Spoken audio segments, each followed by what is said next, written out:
You are a contestant on the most dangerous reality show on Earth, and while everyone else is treated like a hunted criminal sleeping in alleys and abandoned buildings, you are about to turn the entire pursuit team into pawns.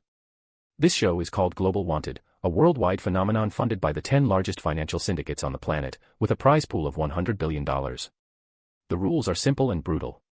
100 contestants are thrown into a real maximum security prison. Once the countdown ends, they are treated as genuine escaped convicts. Governments cooperate, surveillance systems go live, and elite teams hunt them non-stop. The longer you stay free, the more money you earn. So far, the longest anyone has lasted was a former mercenary, and even he was caught in under 7 days. East Sea City Central Plaza was packed shoulder to shoulder. Cameras hovered overhead as the show's famous host, Bella, stepped onto the stage, smiling as the crowd screamed her name. "Ladies and gentlemen," she announced, "please welcome our 5 elite pursuit commanders." The cheers doubled in volume as the big screen lit up with their profiles.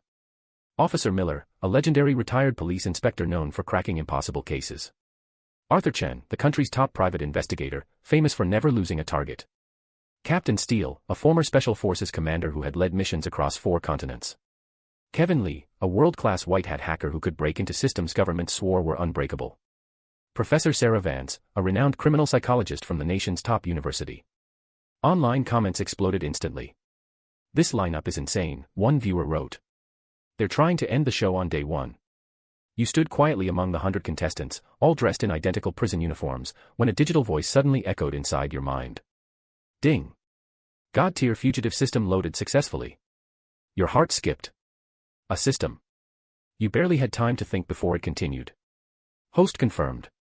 This system is designed to create the ultimate fugitive. Binding complete. Would you like to claim your newbie gift pack? Claim it, you thought immediately. Ding. Gift pack opened. All physical attributes increased by 20 points. God-tier sleight of hand, theft, skill acquired.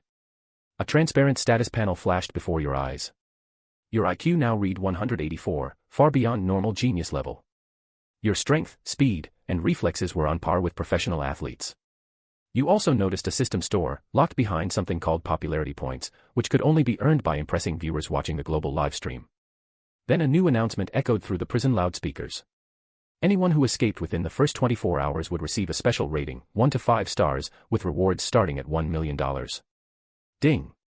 Mission unlocked, Night of the Breakout. Reward, 1 God-tier skill gotcha spin.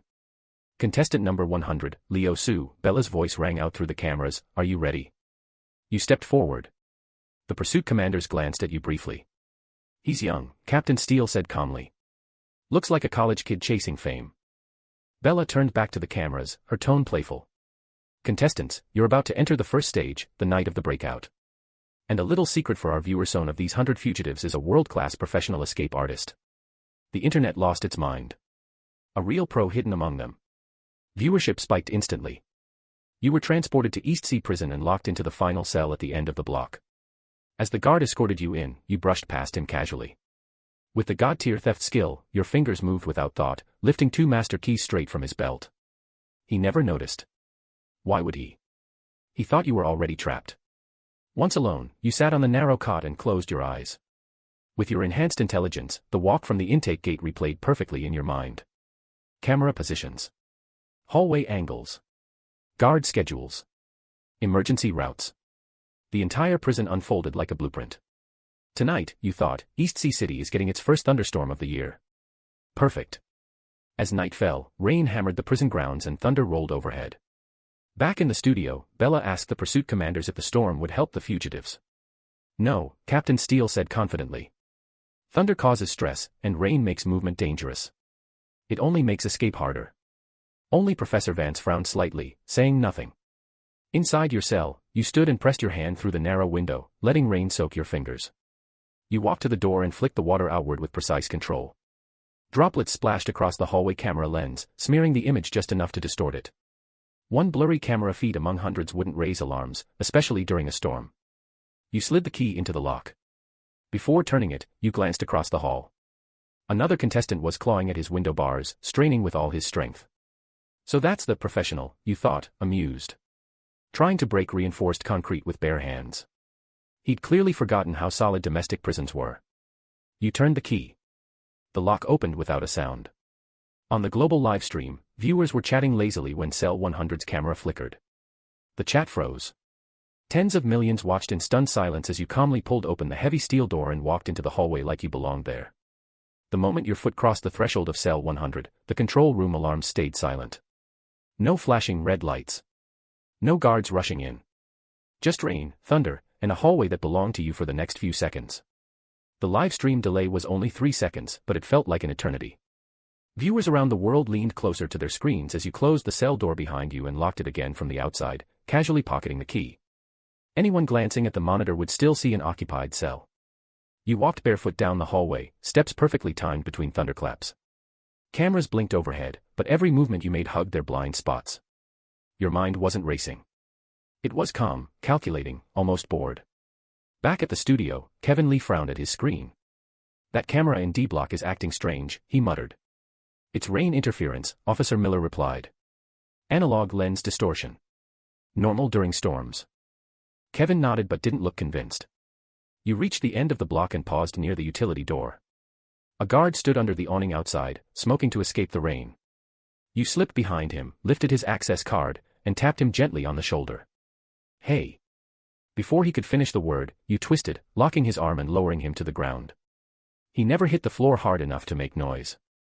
You dragged him into the shadows, zip-tied his wrists with his own cuffs, and pulled his rain poncho over him so cameras would still read a heat signature. 3 minutes later, you were wearing his uniform. The system chimed softly in your head. Popularity points plus 2,000. So that's how it works, you thought. You walked through the service corridor like you had done it 1,000 times. Guards nodded. One even complained about the weather. You grunted in response, adjusting your cap lower. Accents didn't matter when people heard what they expected to hear. At the outer gate, the rain intensified. Floodlights reflected off the pavement, creating a maze of shadows. This was the point where most escape attempts failed. Motion sensors. Pressure plates. Thermal scans. You crouched near a drainage channel and waited. Thunder cracked overhead. In that instant, you sprinted. Your feet barely touched the ground as you cleared the sensor zone, rolled, and disappeared into the drainage tunnel just as the lights flickered. In the control room, Professor Vance stood up slowly. "Pause the feeds," she said. Captain Steele frowned. "Why?" "Because someone just escaped," she replied calmly. The room fell silent. Kevin slammed his keyboard. "Wait. Cell 100, he's still inside." "Look again," Professor Vance said. They rewound the footage. The blurred lens. The door opening. The empty cell locked from the outside. Officer Miller exhaled slowly. "That's not luck. That's experience." Outside the prison walls, you emerged from the drainage tunnel soaked but smiling. East Sea City stretched before you, neon lights reflecting off rain-slick streets. Sirens echoed in the distance, but none were for you yet. Your watch buzzed. Mission complete, night of the breakout. Reward claimed, God-tier skill gotcha spin. The wheel spun in your vision. Congratulations. God-tier environmental camouflage unlocked. You laughed quietly.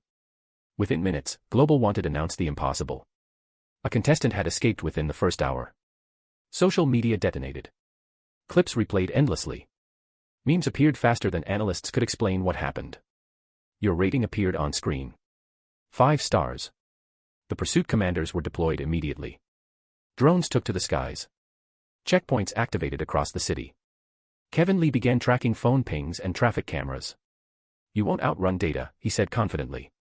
You didn't need to. You needed to vanish. You ducked into a convenience store, changed clothes, and walked out as a delivery driver pushing a cart. Cameras slid right past you, your camouflage skill bending attention away from your presence. People looked at you without seeing you. Popularity points plus 5,000. The system store unlocked new options, but you ignored them for now. Survival came first. Hours passed. Morning came. The storm cleared. East Sea City woke up unaware that the most hunted person on Earth was buying breakfast 2 blocks from a police checkpoint. Professor Vance watched your movements on a paused frame. "He's not running," she said. "He's performing." "Performing what?"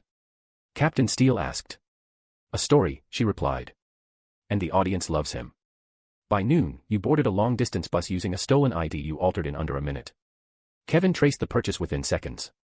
"He's heading west," Kevin said. "You got off 3 stops early." By nightfall, you were in a freight yard, riding a cargo train beneath tarps and steel. Each day you stayed free, the money climbed. 10 million. 50 million. 100 million. The pursuit commanders adjusted tactics. Arthur Chin began predicting your psychology instead of your path.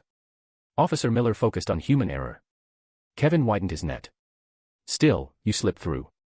In another city, you let yourself be seen on purpose. Cameras caught your face. The internet screamed.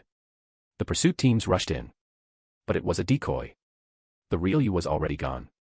Popularity points plus 20,000. You unlocked another skill. God-tier voice mimicry acquired. 3 days passed. Then 4. Then 5. The record holder watched from home as you broke his survival time. On day 6, Captain Steele finally smiled.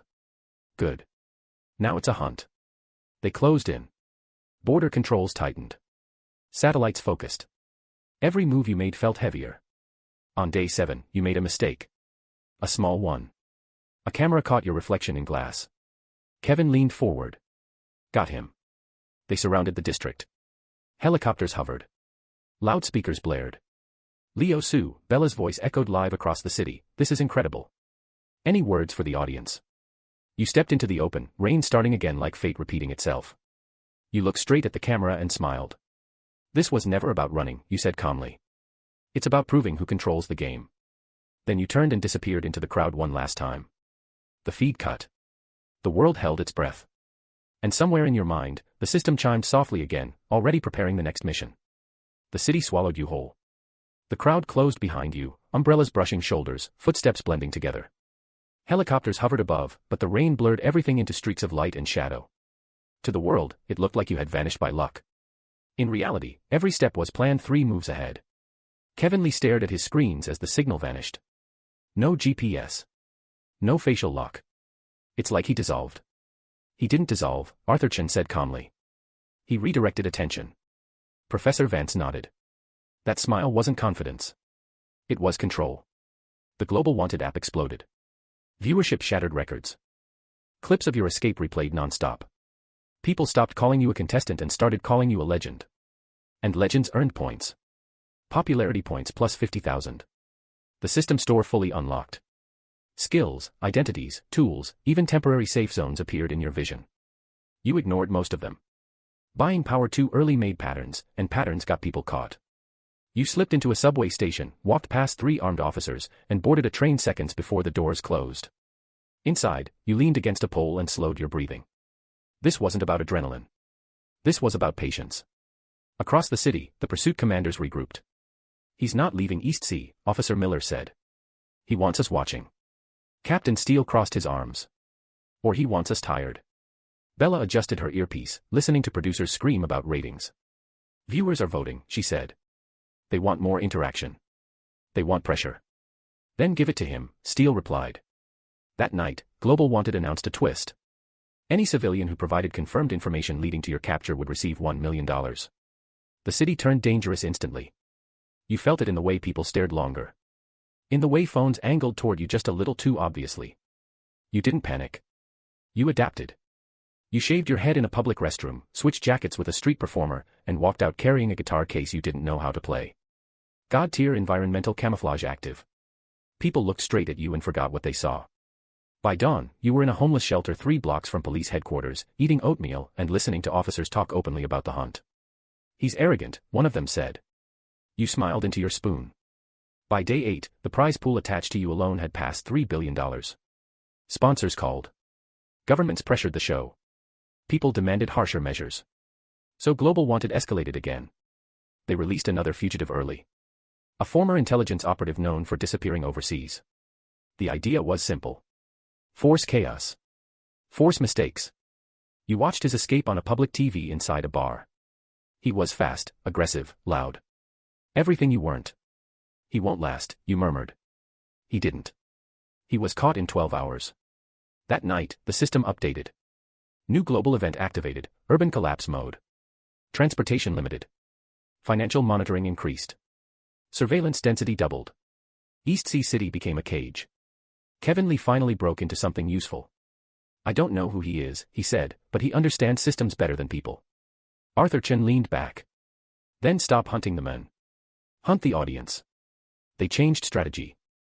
Instead of chasing you, they began shaping public opinion. Fake sightings. False leaks. Manufactured panic. They wanted you to react. You didn't. You went silent.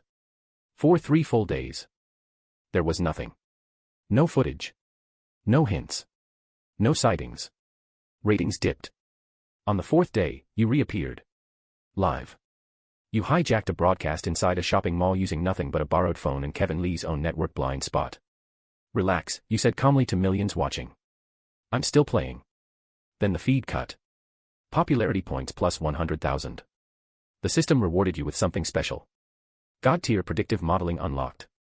You could now see probability branches. Not the future, but likely outcomes. Choices glowed brighter when they mattered. You used it immediately. Day 12, you left East Sea City inside an armored cash transport, lying beneath stacks of sealed currency. The guards never checked. No one ever checked the money. By the time alarms went up, you were already in another province. Captain Steele slammed a table. He crossed jurisdiction.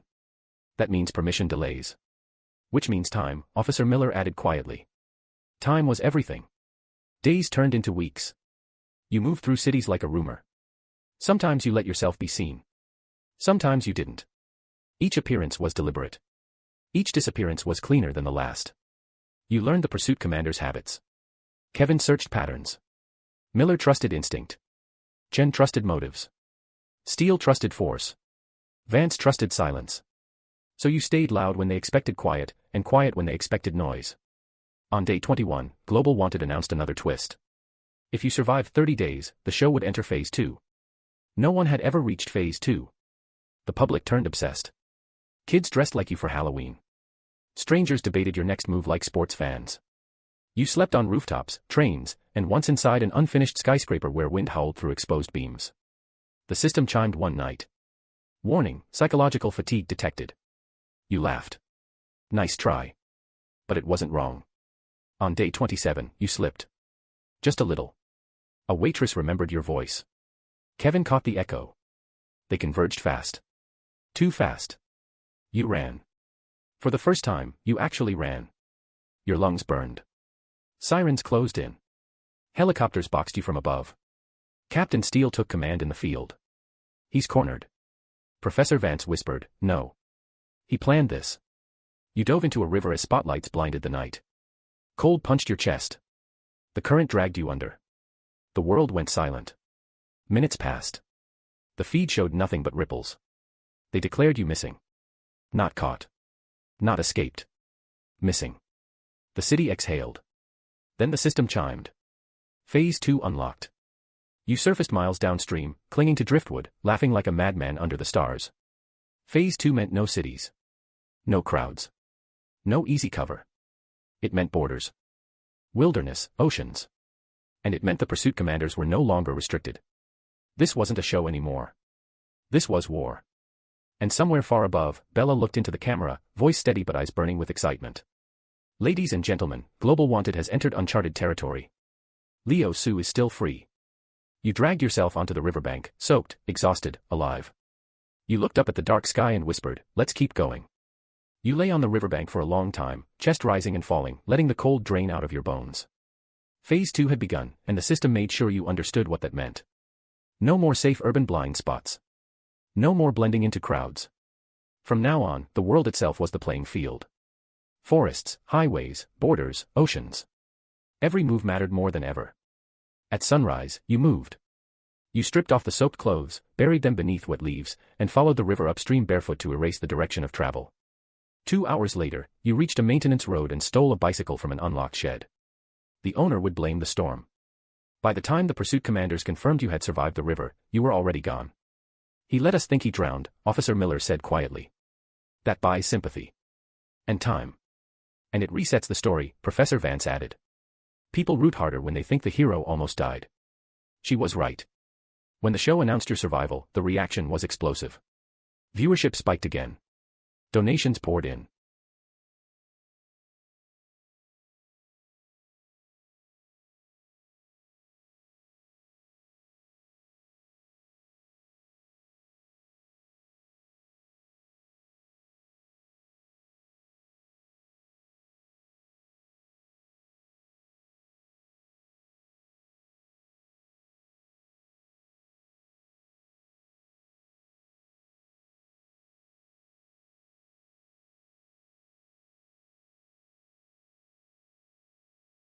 The longer you stayed free, the more money poured into the prize pool tied to your name alone. The system chimed. Popularity points plus 200,000. New options unlocked. One in particular glowed brighter than the rest. God-tier identity fabrication.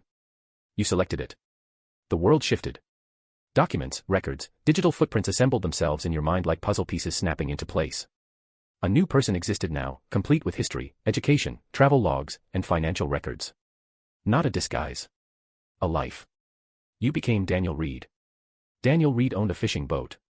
Daniel Reed paid taxes. Daniel Reed had friends who would swear he existed. And Leo Sue vanished again. For the next week, you lived on the coast. You hauled nets, fixed engines, and listened to radio chatter about the hunt. The pursuit commander suspected you had gone inland. So you stayed near water. Kevin Lee noticed the shift. He stopped touching cities, he said. That means he's waiting. Waiting for what? Captain Steele asked. For us to overreach. The order came down from the syndicates funding the show. Phase 2 needed spectacle. They authorized international escalation. Borders opened to the hunt. Satellites went live. Private contractors joined in. You felt the pressure immediately. Drones appeared offshore. Patrol boats lingered longer than normal. On day 33, you made your move. At dawn, Daniel Reed's fishing boat never returned. By noon, Global Wanted confirmed it. You had crossed into international waters. The ocean was different. No crowds. No walls. Just exposure. You slept in short bursts and navigated by stars when electronics went dark. On day 36, a storm rolled in without warning. Waves slammed the hull. Water flooded the deck. You fought the sea for 6 hours straight. When it ended, you laughed again, breathless and hoarse. The system chimed softly. Environmental mastery increased. By day 40, supplies ran low. You changed course toward a shipping lane and did something reckless on purpose. You climbed aboard a moving cargo ship at night. Cameras caught it. Kevin slammed his desk. There. Freeze that frame. Captain Steele smiled grimly. Now we know where he is. You knew they'd see it. That was the point. You stayed aboard just long enough to be tracked, then slipped back into the water with a life ring and vanished again. The ship became a ghost target. Resources poured toward it. You swam in the opposite direction for hours, then inflated a hidden raft and drifted until dawn. On day 45, you reached land. A different country. A different language. Same rules. Phase 2 officially surpassed every previous record. Global Wanted rewrote history live on air.